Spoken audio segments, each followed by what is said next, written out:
शहर का एक व्यक्ति, उनके जरिए इस शहर के, इस राज्य के बड़े बड़े, चाहे वो अभिनेता हो सकते हैं, नेता हो सकते हैं, उद्योजक हो सकते हैं, सबका फ़ोन इंटरसेप्ट कराते हैं। उसकी जानकारी है और इसकी कंप्लेंट आगामी दिनों में हम कमिश्नर को करेंगे। आज काही लोक सांगताय की नवाब मलिक माझ्या निजी जीवनात जात आहे, काही लोक त्याच्यावर चर्चा करताय, पण मी निजी जीवनात कुणाचं जात नाही। पण हे बोगस फर्जीवाडा सर्टिफिकेटच्या बाबतीत सर्वांच्या माहिती दिल्याशिवाय हे इस्टॅब्लिश होणार नाही। पण हे जे एक निजीतेचा प्रश्न लोक उपस्थित करताय प्रायव्हेट लाईफच्या, मी आपल्याला माहिती देऊ इच्छितो। समीर वाडखेड यांनी मुंबई पोलिसला पत्र दिला होता की नवाब मलिक यांची कन्या नीलोफर मलिक यांचे कॉल डिटेल रेकॉर्ड मला हवे। निश्चित रूपाने ती कुठलीही क्रिमिनल नाही। त्याच्या जीवनात तो कुणाशी बोलते, काय कुणाशी त्याचे संबंध हे माहिती काढण्याचे अधिकार कुणाचे नाही। तरी ज्या पद्धतीने बेकायदेशीर हे धंदे ते करताय, माझा इतकंच म्हणणं आहे, मर्यादित अधिकाऱ्यांनी राहिले पाहिजे। आणि हे जे उद्योग त्यांनी सुरू केलेला आहे, मी आधीपासून बोलतोय की हे व्यक्ती फर्जीवाडा आहे। इतके विषय आहे की किती विषय समोर ठेवायचा हे पण प्रश्न माझ्या समोर निर्माण झालेला आहे। भविष्यात हळूहळू विषय मांडू। धन्यवाद। एक व्हाट्सएप चैट वायरल हो रहा है।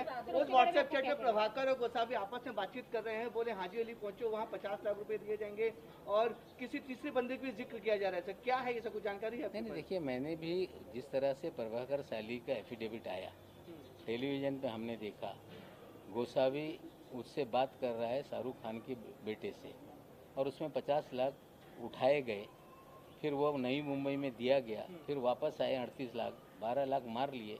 इस तरह की चीज़ें हैं, तो हमें लगता है इसकी जांच अगर कर रही है, जांच होगी तो चीज़ें सामने आ जाएंगी। सर एक प्राइवेट पर्सन का जिक्र किया गया, सर कौन है, सर कुछ जानकारी? सर एक प्राइवेट पर्सन का जिक्र किया जा रहा है हाजी अली के पास में, ये नहीं, उसमें कोई सैम डिसोजा का नाम आ रहा है, मुझे मालूम नहीं।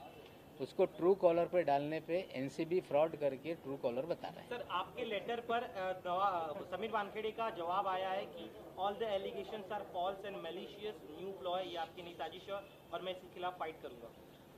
हम तो बोल रहे हैं ना, कहाँ, मैं तो बोल रहा हूँ 499 500 is open to every citizen.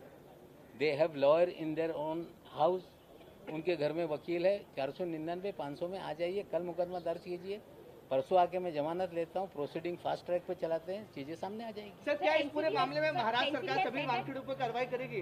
Sanjay Raut जी ने भी ट्वीट करके कहा कि सुमोटो ले महाराष्ट्र सरकार। हमने जिस दिन प्रभाकर का मामला सामने आया, हमने मांग की है, मामला गंभीर है, उगाही का है, और जिस तरह से कहा जा रहा है कि फला जगह से पैसे उठाए गए, फला जगह दिए गए, गाड़ी उसके अंदर है, उसके ड्राइवर कौन थे, सीडीआर मिलाए जा सकते हैं, बहुत सारे कैमराज हैं, उसको खंगाला जा सकता है। तो मैं गृह मंत्री के सामने एसआईटी के जरिए जांच की मांग रखने वाला हूं, जो पहले मैंने कहा था, और मुख्यमंत्री के सामने भी ये विषय में रखूँगा। 3, 4, 8 that is their discretive, who are going to be investigate the issue, their prerogative is there, they can do anything। कल प्रभाकर साहब पुलिस स्टेशन में गए थे, उन्होंने अपनी कंप्लेंट तो सबमिट की है, लेकिन उस कंप्लेंट पे अभी तक ना एफआईआर दर्ज हुआ, ना ऑफिशियल कंप्लेंट पुलिस ने एक्सेप्ट की। देखिए, मैं अभी तक मिला नहीं हूँ गृह मंत्री महोदय से, ना मुख्यमंत्री से। मैं अपनी मांग पे कायम हूँ कि ये जो उगाही का मामला है, जिसमें प्रभाकर बयान दे रहा है गोसावी ने पैसे लिए, कोई सैम डिसोजा नाम का व्यक्ति है जिसका उल्लेख हो रहा है, इसकी जांच हो कि उगाही कैसे हुई, कौन कर रहे थे, किसको पहुंचा रहे थे। हमें लगता है उगाही का मामला, कोई सेंट्रल एजेंसी की हम जांच की बात नहीं कर रहे हैं, जो उगाही का मामला है, जो प्राइवेट लोगों ने बात की, प्राइवेट लोगों ने पैसे उठाए, प्राइवेट लोगों ने पैसे लौटाए, तो इसमें कोई हम एनसीबी की जांच की बात नहीं कर रहे हैं। जो वसूली हो रही थी उसकी जांच हो, उसके लिए राज्य सरकार को कोई अड़चन नहीं है।